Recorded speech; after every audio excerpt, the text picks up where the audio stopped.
qui a été proposé, ce qui a été comme déposé la semaine passée, a beaucoup déçu les communautés, les personnes trans, les organisations trans de défense de droits aussi des personnes intersexuées, parce qu'il y a des modifications dans ce projet de loi-là qui sont vraiment discriminatoires envers les personnes trans, les personnes non-binaires ainsi que les personnes intersexes. Notamment, il y a quatre éléments qui sont vraiment inquiétants. On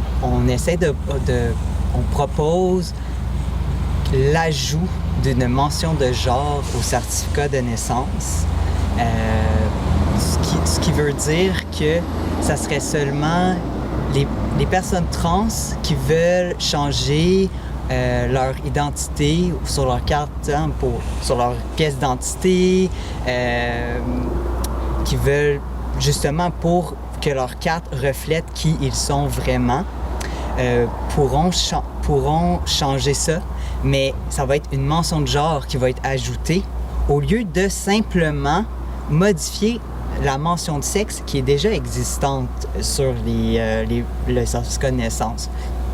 Ce que ça veut dire, c'est que ça va être seulement les personnes trans et non-binaires qui auront une double mention, qui vont pas nécessairement concorder. Fait que ça crée vraiment une division.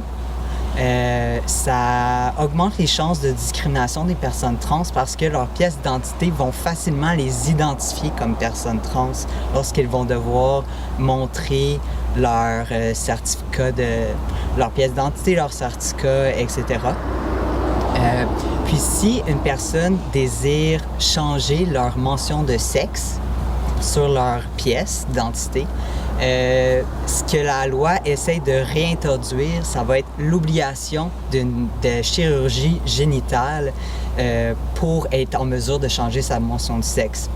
Là, on parle d'un recul de plusieurs années parce que depuis 2015, au Québec, les personnes trans n'ont pas besoin de subir de chirurgie génitale pour avoir le droit de changer leur mention de sexe.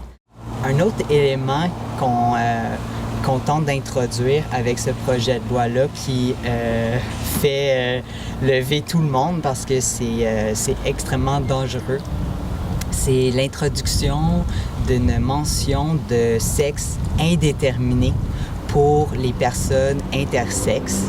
Donc ça veut dire, pour mettre ça plus concrètement, un enfant qui naît avec des organes génitaux qui peuvent être difficiles là, quand on comprend là, vraiment les normes là, binaires de qu'est-ce qui est un organe génitaux masculin versus un organe génitaux féminin. Si, selon le médecin qui va signer l'acte de naissance, il y a une ambiguïté au niveau du sexe de l'enfant, cet enfant-là va avoir une mention indéterminée. Puis, les tuteurs de l'enfant vont avoir beaucoup de pression à déterminer le sexe de l'enfant le plus rapidement possible. Ce que ça veut dire concrètement, c'est que les parents de l'enfant vont être poussés à consentir à des mutilations génitales sur leur enfant pour que les organes génitaux de leur enfant soient conformes à un genre ou à un autre.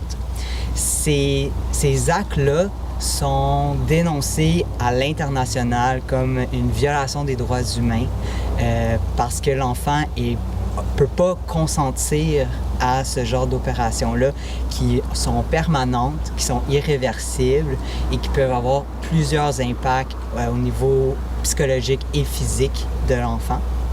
Il y avait plusieurs démarches pour faire ajouter une mention de parents, pour ajouter un troisième choix sur le certificat de naissance. Hein. On veut mère, père et on aimerait aussi une troisième option parent. Mais une notion qui serait accessible à tous les membres de la société, toutes les personnes de la population générale. Sauf que ce que le projet de loi-là propose, c'est que ça va être seulement les personnes trans et non-binaires qui ont fait une modification à leur mention de genre qui auront accès à cette notion, à cette nouvelle mention parents-là. Ce que ça fait encore une fois et de manière inutile, c'est de ajouter une autre division pour les communautés trans et non-binaires. Tout ce qu'on veut, c'est que les communautés trans non-binaires puissent être facilement intégrées à la société d'aujourd'hui. Puis ce qui est proposé dans ce projet de loi, c'est complètement l'inverse. C'est de les éloigner encore plus, mettre encore plus de barrières pour l'intégration, l'épanouissement des communautés trans, non-binaires et intersexuelles. Puis comment les gens peuvent vous appuyer dans vos demandes? Bien, il y a plusieurs mobilisations en ce moment là, pour vraiment faire reculer ce projet, ces modifications-là au projet de loi. Notamment, nous, on encourage la population de la Baie-des-Chaleurs, de la circonscription de Bonaventure à contacter Monsieur le député Sylvain Roy, à l'appeler, à lui écrire un courriel pour souligner les inquiétudes, poser des questions aussi pour l'encourager à ce que lui-même se prononce à l'Assemblée nationale contre ces modifications-là. C'est possible aussi de nous appeler à l'association si jamais vous avez des questions, des incompréhensions, vous voulez aussi peut-être vous impliquer dans cette mobilisation-là. C'est possible de nous contacter, de suivre notre page Facebook aussi de l'association LGBT+, Baie-des-Chaleurs.